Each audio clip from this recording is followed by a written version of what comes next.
पिछले वाले क्लास में हमने कहा था कि आने वाले क्लास में यानी कि आज हम लोग चलेंगे अपने बोर्ड पे और फार्मूला बनाना हम लोग सीखेंगे, है ना। कंपाउंड का जो फार्मूला है उसको हम लोग बनाना सीखेंगे। लेकिन हालांकि बोर्ड पे तो हम लोग चलेंगे ही आज, लेकिन इसके पहले कुछ बातें हैं जो कि जान लेना चाहिए, है ना। क्योंकि जब फार्मूला बनाओगे तो पिछले वाले क्लास में हम कहे थे कि टेबल जो है आपका 3.6 उसका वैलेंसी के साथ जो एलिमेंट का जो सिंबल है उसको आपको याद करना है। तो आप में से बहुत लोग याद कर भी लिए हैं, ठीक है, अच्छी बात है। यदि याद नहीं है तो फिर उसको याद कर लीजिए, क्योंकि हम लोग अगले वाले क्लास में पूरा का पूरा उसी टेबल का इस्तेमाल करने वाले हैं, है ना। और अलग अलग प्रकार के कंपाउंड्स का फॉर्मूला लिखने सीखने वाले हैं, ठीक है। तो टेबल 3.6 बहुत इंपॉर्टेंट है, हम बहुत बार बोल चुके हैं, तो आप उसको ज़रूर एक बार याद कर लीजिएगा, क्योंकि उसके बिना फॉर्मूला लिखा ही नहीं जा सकता है ना। उसका वैलेंसी और उसका जो सिंबल है उसके बिना फॉर्मूला लिखा ही नहीं जा सकता है। तो उसको आप एक बार याद ज़रूर कर लीजिएगा। उसके बाद याद करने के बाद थोड़ा सा हमारा यहाँ पे थ्योरी वाला पार्ट है, लगभग 5 मिनट चलेगा। उसके बाद चलेंगे हम लोग अपने बोर्ड पे, ठीक है, और हम लोग सीखेंगे अपने फॉर्मूला को क्रिएट करना। जैसे यहाँ पे पहला लिखा हुआ है, टॉपिक का नाम है राइटिंग केमिकल फॉर्मूले, ठीक है। फॉर्मूला होता है सिंगुलर, फॉर्मूले होता है प्लूरल। तो बहुत सारे फॉर्मूला को हम लोग सीखने वाले हैं, इसलिए वर्ड यहाँ पे इस्तेमाल किया गया है फॉर्मूले। लिखा हुआ है the chemical formula of a compound is a symbolic representation of its composition. देखिए हमारे सामने ना केमिस्ट्री में कंपाउंड है, ठीक है। दो एलिमेंट को आपने मिला दिया, बेसिकली दो एलिमेंट के एटम को आपने आपस में कंबाइन करवा दिया तो बन गया आपका कंपाउंड, ठीक है। तो एलिमेंट का नाम था वो भी ठीक है, लेकिन यहाँ पे फॉर्मूला क्यों जरूरी है ना। फॉर्मूला क्यों जरूरी है? जब हमारे पास एलिमेंट का नाम है, कंपाउंड बन गया, तो कंपाउंड का भी नाम है, तो फिर कंपाउंड का फॉर्मूला क्यों चाहिए हम लोगों को? आपके मन में सवाल आना चाहिए, है ना। तो कंपाउंड का फॉर्मूला हम लोगों को इसलिए चाहिए ताकि वो हमको ये बताता है, फॉर्मूला हमको ये बताता है कि उस कंपाउंड में कौन कौन सा एलिमेंट ने पार्टिसिपेट किया है। पहला बात हमको ये बताता है। दूसरा बात ये बताता है कंपोजिशन के बारे में। कंपोजिशन का मतलब ये हो गया कि कौन से एलिमेंट का कितना एटम मिला है तब जाके वो कंपाउंड बना है। तो दो चीज़ें हमको बताता है फॉर्मूला, इसीलिए हम लोगों के सामने फॉर्मूला आया। ये फॉर्मूला नहीं आता तो केमिस्ट्री अधूरा माना जाता। केमिस्ट्री फॉर्मूला के बिना कुछ नहीं है ना। तो फॉर्मूला हम लोग बनाना सीखेंगे, लेकिन उसके लिए फिर से हम कह रहे हैं टेबल नंबर 3.6 बहुत इंपॉर्टेंट है, तो उसको आप याद जरूर कर लीजिएगा। तो बेसिकली फॉर्मूला हमको क्या बताता है? फॉर्मूला हमको ये बताता है कि कौन कौन से एलिमेंट ने पार्टिसिपेट किया है एक कंपाउंड को बनाने में। पहला ये बात हमको बताता है, दूसरा बात ये बताता है कि किस एलिमेंट का कितना एटम आपस में कंबाइन किया है तब जाके आपका एक कंपाउंड बना है। तो इसीलिए हमारे पास जो है फॉर्मूला का होना बहुत ही ज़रूरी हो जाता है, ठीक है। तो वही यहाँ पे लिखा हुआ था कि the chemical formula of a compound is a symbolic representation. Symbolic representation का मतलब क्या? वो बताता है, एक सिंबल देता है हम लोगों को कि देखो ये कंपाउंड है तो इस कंपाउंड का फॉर्मूला ये है। जैसे फॉर एग्जांपल मान लीजिए हमने पिछले कुछ क्लासों में आपको बताया था फॉर्मूला किसका? NaCl का, सोडियम क्लोराइड का। सोडियम क्लोराइड का फॉर्मूला क्या था? NaCl था। तो सोडियम क्लोराइड हमको यदि हम लिखना हो तो हम क्या लिखेंगे? SODIU, हम सोडियम, CHLORIDE क्लोराइड। कितना लंबा हो जाएगा? लंबा ना हो, कम समय में हमारा काम चल जाए, इसलिए भी हम लोग इस्तेमाल करते हैं फॉर्मूला का। NaCl लिख दोगे, जिसको केमिस्ट्री का थोड़ा बहुत भी समझ है वो समझ जाएगा कि अच्छा NaCl बच्चा लिखा है, इसका मतलब वो सोडियम क्लोराइड कंपाउंड का बात कर रहा है।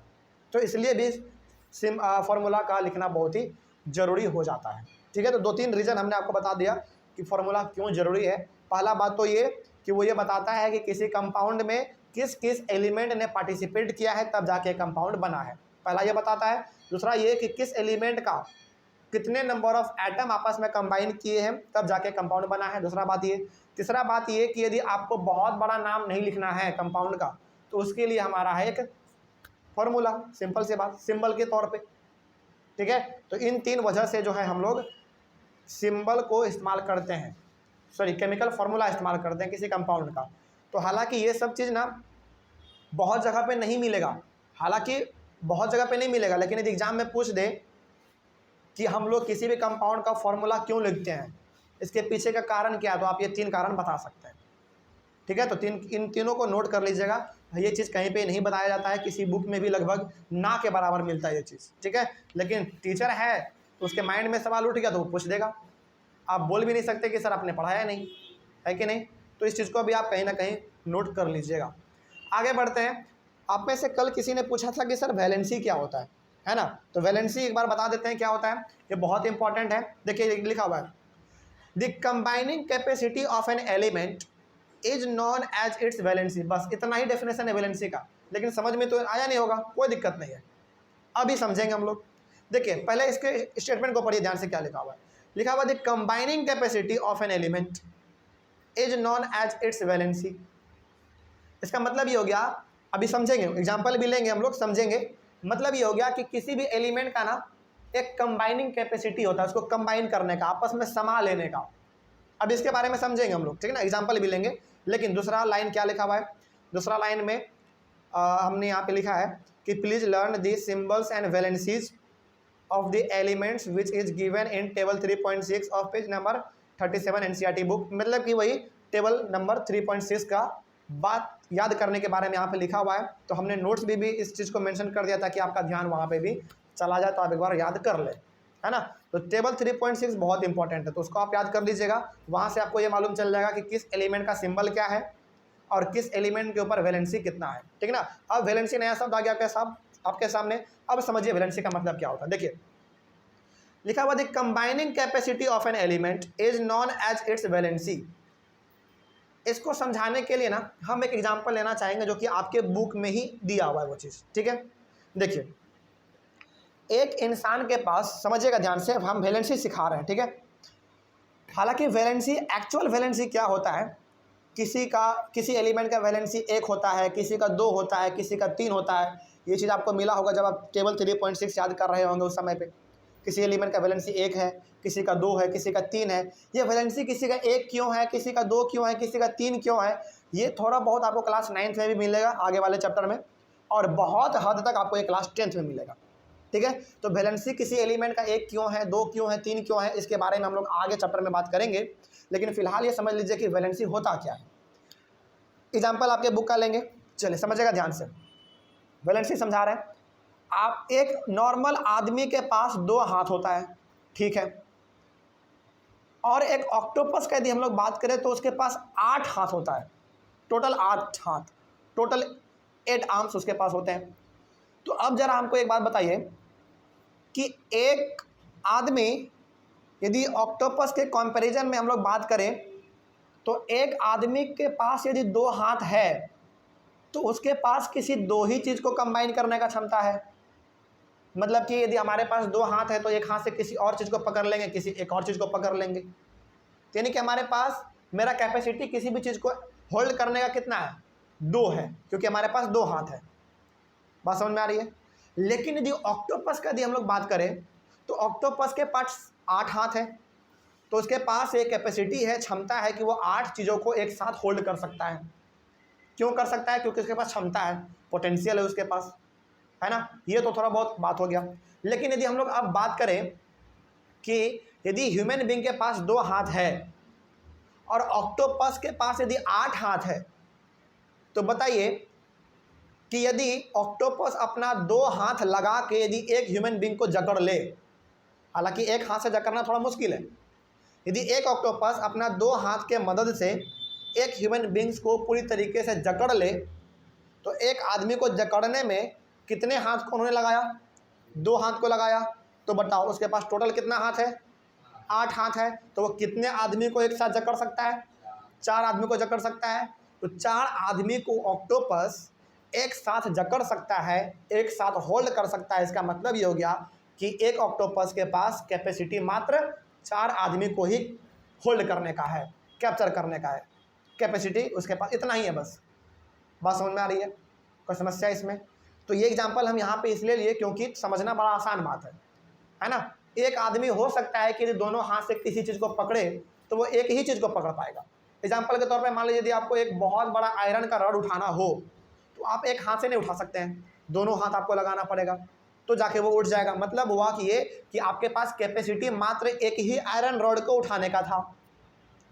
लेकिन यदि हम लोग ऑक्टोपस का बात करें तो हो सकता है कि यदि उसके पास 8 हाथ है तो 2 हाथ से टाइटली एक आदमी को वो जकड़ ले, तो 8 हाथ है तो वो 4 आदमी को एक साथ जकड़ेगा। इसका मतलब ये हो गया कि ऑक्टोपस के पास क्षमता कितना है, 4 क्षमता है, यानी कि 4 कैपेसिटी उसके पास है आदमी को जकड़ने का। उसके बाद एक और एग्जांपल ले लीजिए, सबसे बेहतरीन एग्जांपल अपने प्रैक्टिकल लाइफ का। सपोज कीजिए कि आपके पास कैपेसिटी है मात्र 8 रोटी खाने का। एग्जांपल के तौर पे आप कितना भी रोटी का एग्जांपल ले सकते हैं। सपोज कीजिए कि आपके पास कैपेसिटी मात्र 8 रोटी खाने का है। इसका मतलब ये हो गया कि आप जो है 8 ही रोटी को अपने पेट के अंदर होल्ड कर पाएंगे, क्योंकि उसका उतना ही आपके पास कैपेसिटी है, क्षमता है। लेकिन हो सकता है कि आपके पिताजी, चूंकि वो उम्र में बहुत बड़े हैं, है ना, उनका हो सकता है कि वो 16 रोटी खा ले। एग्जाम्पल के तौर पे हो सकता है कि वो 16 रोटी खा ले।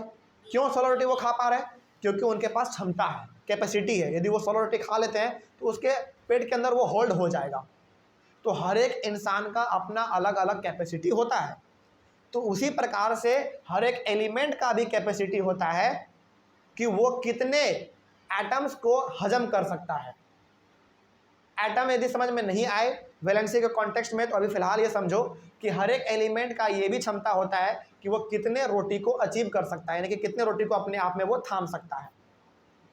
ठीक है, तो अब यदि आपसे चलते फिरते कोई पूछ दे कि बताओ वैलेंसी क्या होता है, तो आप क्या बताओगे? एग्जाम्पल दे के बताना इस प्रकार से कि किसी भी एलिमेंट का जो होता है ना वो होल्डिंग कैपेसिटी होता है, उसी को हम लोग कहते हैं वैलेंसी। एग्जाम्पल के तौर पे पूछ ले बताओ, तो आप बताइएगा कि एक एलिमेंट के पास हो सकता है कि 2 ही रोटी खाने का क्षमता हो, या फिर किसी एलिमेंट के पास हो सकता है कि 4 रोटी खाने का क्षमता हो, है ना। तो आप एग्जाम्पल दे दीजिएगा। रोटी वाला बहुत ही अच्छा एग्जाम्पल है। इसको आप ऐसे समझिए जैसे हमने आपको बताया कि आपका कैपेसिटी मात्र 8 रोटी खाने का है, आपके पिताजी का 16 रोटी खाने का है। उसी प्रकार से एलिमेंट के साथ भी यही होता है। किसी एलिमेंट के पास कम पावर होता है तो वो कम एटम को अचीव कर पाता है, होल्ड कर पाता है। किसी के पास ज़्यादा पावर होता है, ज़्यादा कैपेसिटी होता है, तो वो ज़्यादा एटम को अपने आप में होल्ड कर सकता है। यही हमारा कहलाता है एलिमेंट का वैलेंसी। अब आपके मन में सवाल वही होगा कि सर किसी भी एलिमेंट का वैलेंसी 1 क्यों है, 2 क्यों है, 3 क्यों है ना। ये इसके बारे में हम लोग बात करेंगे अगले चैप्टर में। बहुत हद तक 9th में भी ये चीज़ पढ़ना है हम लोगों को, और बहुत हद तक सबसे ज़्यादा तो आपको क्लास 10 में पढ़ना है। ठीक है, लेकिन उतना आगे चलेंगे हम लोग, आगे बढ़ेंगे। लेकिन फिलहाल अभी आपका वैलेंसी क्या है मालूम चल गया। कोई समस्या इसमें? तो टेबल 3.6 बहुत इंपॉर्टेंट है। वैलेंसी के साथ साथ उसका सिंबल भी याद कर लीजिएगा। और अगले क्लास में जब भी हम आएंगे तो शुरुआत डायरेक्टली करेंगे फॉर्मूला से। ठीक है, शुरू करेंगे। उसके बाद एक छोटा सा और टॉपिक है, उसको भी पढ़ ही लेते हैं। उसके बाद ही हमारा फॉर्मूला बनाने का सिलसिला चालू होगा। आपके बुक में भी उसी प्रकार से दिया हुआ है। फॉर्मूले ऑफ सिंपल कंपाउंड्स टॉपिक है, पेज पलटिए, पेज नंबर 38 है ना। उसमें हालांकि बेसिकली ना फॉर्मूला लिखने के लिए सिखाया है। और एक चीज़ और उसमें आप देखेंगे तो उसी में जो है ना नियम भी बताया गया है। हालांकि नियम पहले वाले में है ना, ऊपर देखिए तो ऊपर में नियम लिखा हुआ है। हाँ, इसी टॉपिक के अंदर आपको नियम भी लिखा हुआ है कि किस प्रकार से फॉर्मूला बनाना है। तो वो सारा नियम हम बोर्ड पे बता देंगे। वो नियम बेसिकली एग्जाम में पूछता नहीं है कि नियम क्या है, उसको स्टेटमेंट में बताओ, बस वो पूछ देगा कि फॉर्मूला क्या है। वो एक फॉर्मूला आपको दे देगा। एक ही फॉर्मूला से टीचर समझ जाएगा कि बच्चे को नियम मालूम है कि नहीं है। क्यों नहीं, स्टेटमेंट में नहीं पूछता है नियम। नियम कभी भी रूल जो आपका उसमें लिखा हुआ है वो नहीं पूछता है कि किस प्रकार से आप किसी भी फॉर्मूला को बनाएंगे। बेसिकली वो कह देगा कि इस कंपाउंड का फॉर्मूला बताओ। यदि आपने फॉर्मूला बता दिया तो वो टीचर समझ जाएगा कि यार बच्चे को नियम मालूम है, तभी तो फॉर्मूला अच्छी तरीके से बना पाया, है ना। तो बेसिकली नियम नहीं पूछता है, लेकिन नियम के बदौलत ही हमारा फॉर्मूला बनेगा, है ना। तो वो सब कुछ हम लोग बोर्ड पे एक बार में ही डिस्कस कर लेंगे। नियम नहीं पूछता है, इसीलिए हमने उसको नोट्स में भी मेंशन नहीं किया है। ठीक है, हालांकि नियम के बदौलत ही आपका फॉर्मूला बनेगा। अब वो नियम क्या क्या है, क्या कहता है नियम, वो सब कुछ हम लोग जान लेंगे। कोई डाउट इसमें? चलिए, उसके बाद सेकंड आपका टॉपिक था फॉर्मूले ऑफ सिंपल कंपाउंड। ये क्या है देखिए, इसमें हालांकि बेसिकली आपको इसमें फॉर्मूला लिखना सिखाया गया है, कैसे कैसे लिखना है वो तो हम लोग बोर्ड पे समझेंगे। लेकिन एक बहुत इंपॉर्टेंट टर्म है इसमें, बाइनरी कंपाउंड क्या होता है, इसके बारे में जान लीजिए। उसके बाद चलेंगे हम लोग डायरेक्टली अपने बोर्ड पे फॉर्मूला सीखेंगे। देखिए बाइनरी कंपाउंड क्या होता है, compounds which is made up of two different elements are called binary compound. आपको मालूम है कि कंपाउंड है तो दो या दो से ज़्यादा एलिमेंट से मिलके वो बनेगा, लेकिन यहाँ पे ऐसा कंपाउंड जो मात्र दो ही एलिमेंट लेकिन अलग अलग दो एलिमेंट से मिलकर बना हो, तो ऐसे कंपाउंड को हम लोग कहेंगे बाइनरी कंपाउंड। ठीक है, हालांकि कंपाउंड का मतलब क्या, कंपाउंड का मतलब क्या कि दो या दो से ज़्यादा एलिमेंट जब आपस में कंबाइन कर जाते हैं डिफिनिट प्रोपोर्शन में, तब जाके हमारा बनता है कंपाउंड। लेकिन जब दो ही एलिमेंट मिले लेकिन दोनों एलिमेंट अलग अलग होना चाहिए, तो जो कंपाउंड बनेगा उसको हम लोग कहेंगे बाइनरी कंपाउंड। सिंपल सी बात, ठीक है। उसके बाद कुछ एग्जांपल्स जो है, some examples of binary compounds are given in NCERT book of page number 38 and 39। 38 और 39 में देख लीजिए, क्रिस क्रॉस करके दिया हुआ है, वो सारा का सारा एग्जाम्पल आपका किसका है, बाइनरी कंपाउंड का है। तो उसी को हम लोग बनाना सीखेंगे, यानी कि एक शब्द में यदि कहा जाए तो हम लोग फॉर्मूला क्रिएट करना सीखेंगे। तो जो आप पेज नंबर 38 और 39 में जितने सारे फॉर्मूला देख रहे हैं ना, उतना तो हम लोग सीखेंगे ही सीखेंगे, उससे कई ज़्यादा और सीखेंगे। कम से कम हम क्लास में करवा के, होमवर्क में करवा के लगभग आपसे 30-40 फार्मूला हम बनवाएंगे। पहले तो 10-12 हम बताएंगे आपको, उसके बाद होमवर्क देंगे लगातार, ठीक है। तो अगले वाले क्लास में सुनिए ध्यान से, अगले वाले क्लास में हमारा जो पूरा सिलसिला चलेगा फॉर्मूला को क्रिएट करने का ही चलेगा। तो टेबल 3.6 बहुत इंपॉर्टेंट है, याद उसको जरूर कर लीजिएगा। हम बहुत बार इसको बोल चुके हैं क्योंकि इंपॉर्टेंट है, नहीं बन याद हो पाया ना तो फिर केमिस्ट्री सारा का सारा बाउंस कर जाएगा, समझ में ही नहीं आएगा, ठीक है। तो अगले वाले क्लास में हमारा शुरुआत होगा डायरेक्टली फॉर्मूला को बनाने से, ठीक है। चलिए तो मिलते हैं अगले वाले क्लास में, वो भी बोर्ड पे। Thank you very much.